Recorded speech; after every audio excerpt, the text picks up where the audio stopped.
I want to get a Liberal Party perspective now, and we'll stay in Canberra and go to Dave Sharma, Senator Dave Sharma, who's a New South Wales Senator and also the Shadow Assistant Minister for International Development. Good to talk to you again, Dave. Who's going to be the new leader of the Nats? Sprung a new one on you today? Did I was surprised, Chris. Look, I don't know. I've seen a number of people put their names forward, and obviously I don't have a say in it, and nor should I. That's for the National Party members within the Parliament to vote on in the caucus, and whoever their leader is, whoever they choose, I'm sure they will be committed to a strong coalition and will work closely with our leader and the rest of the Liberal team to make sure we provide a strong alternative to this bad government. Well, speaking of your leader, let's have a look at what Angus Taylor had to say about this late today.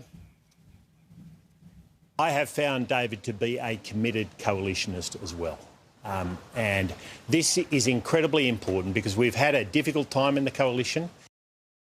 That's a bit of a stretch, isn't it? A committed coalitionist. He split it twice.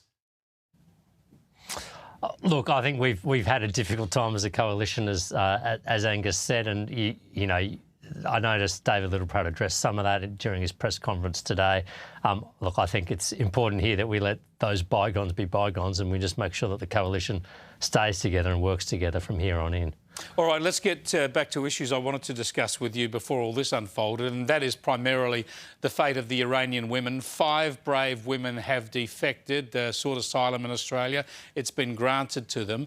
What assurances do you have, with briefings from the government or otherwise, that the others in that group, that Iranian delegation, actually individually got to make their preferences known? I'd hate to think that any of them have been forced out of the country without having the opportunity to apply for asylum. Well, so would I, Chris, and I think it's very important that that anyone who wishes to make a protection claim, an asylum claim from the Iranian women's soccer team has the opportunity to do so. Now, I haven't been privy to any government briefings. It doesn't mean other members of the opposition haven't been offered them. I do welcome the fact that the government did process and grant these asylum claims quickly, because I think that sends a signal to the other members of the soccer team that there is a sanctuary here in Australia, that they will be welcomed. Obviously, you know, they have to weigh up difficult decisions, some of them about the safety and welfare of their family at home, and I can understand that that's an important consideration. But I do think it's important that they be given that opportunity, and that their minders, their political commissars that are trying to shield them from what's going on in Australia cannot be allowed to, you know, block out the opportunity that exists here for them. I've got to get your thoughts too on Anthony Albanese's deployment to the Middle East. You're a former diplomat, you're a former Australian ambassador to Israel. We can understand his timidity, I suppose, but he's at pains to express that he is only there to defend Australians in the UAE and therefore, you know, the citizens of the UAE as well, that he's not taking any offensive action against Iran. Why so squeamish? As Angus Taylor himself said, this is an odious regime. This is a fight that the US, Israel and their allies need to win. Why should Australia be so squeamish about identifying with that cause?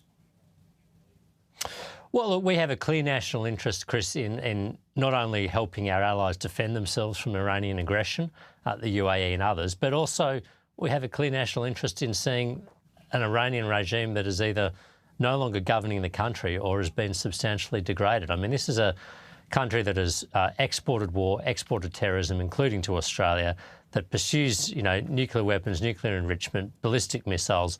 It has been one of the biggest forces for instability, not only in the Middle East, but in the world over the last 4 or 5 decades. And saying that we hope the US operation succeeds should not be a controversial thing to say in Australia.